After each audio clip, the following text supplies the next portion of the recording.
চীন ভ্রমণে বাংলাদেশিদের নানা বিড়ম্বনায় পড়তে হচ্ছে।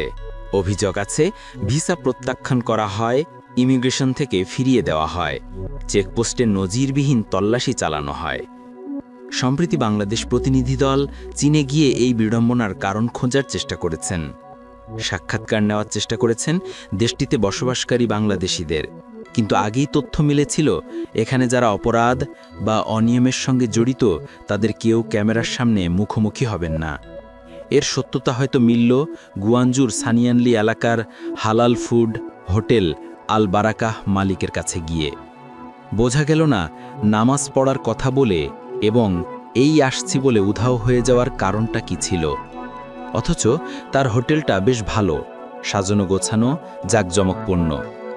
আমাদের সাক্ষাৎকার দিলেন দীর্ঘদিন সানিয়ানলিতে বসবাস করা বাংলাদেশি এক ব্যক্তি। শুনুন তার কথা। আসসালামু আলাইকুম সবাইকে। আমার নাম হচ্ছে হুসাইন মোহাম্মদ শাখাওয়াত। আমার বাড়ি হচ্ছে নাম সোনারগাঁও।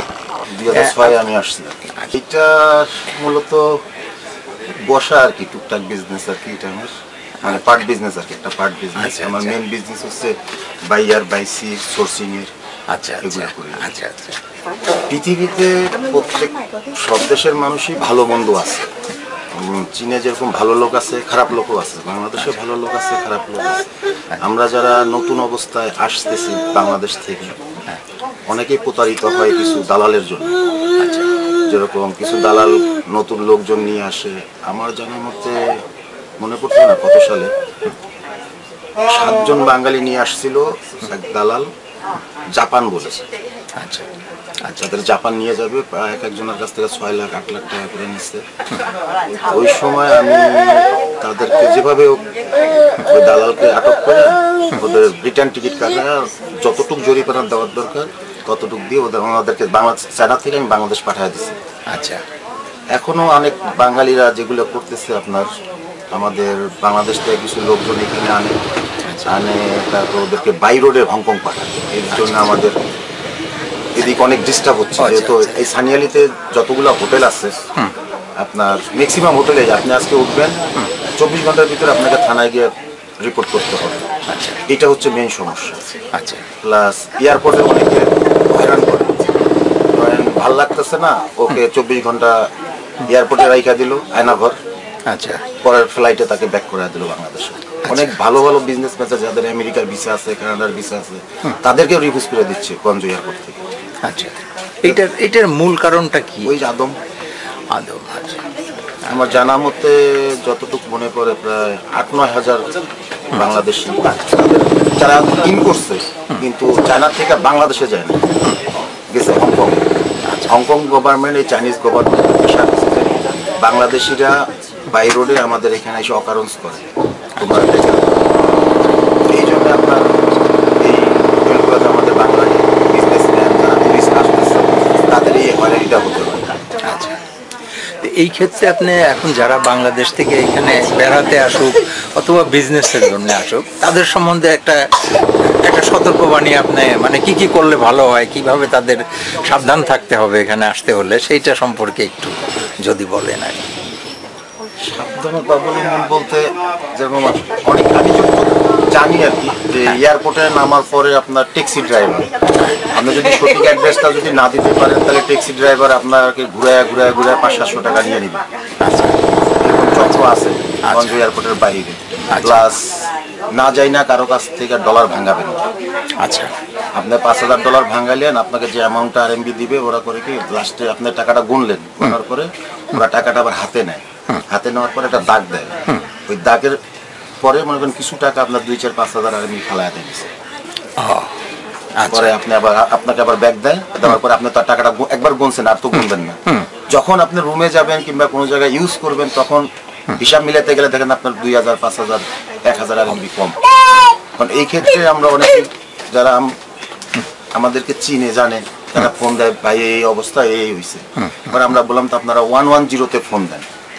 পুলিশ গেলে মনে করেন তারপরে তারা কিছু ড্যামেজ রাইখে রিটার্ন করে। যেরকম আজকের রেট আছে আপনার $7.05।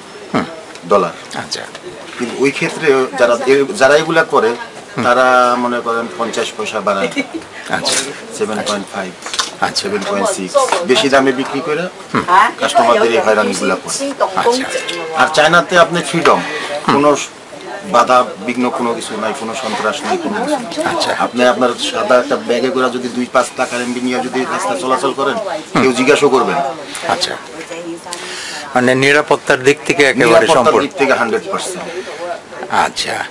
জায়গায় জায়গায় চিপায় চাপায় সিসি ক্যামেরা আছে। হ্যাঁ। যদি আচ্ছা। কোনো সমস্যা হয় 110-তে ফোন দিবেন, 5 মিনিটের মধ্যে পুলিশ চলে আসবে। আচ্ছা। আপনাকে যে যত ধরনের হেল্প করে। আচ্ছা।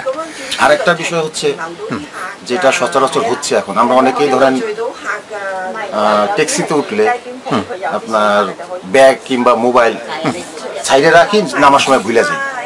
ওই ক্ষেত্রে করবেন কি, যদি ট্যাক্সিরা না পেমেন্ট করার পর ওরা একটা স্লিপ দেয়, আচ্ছা।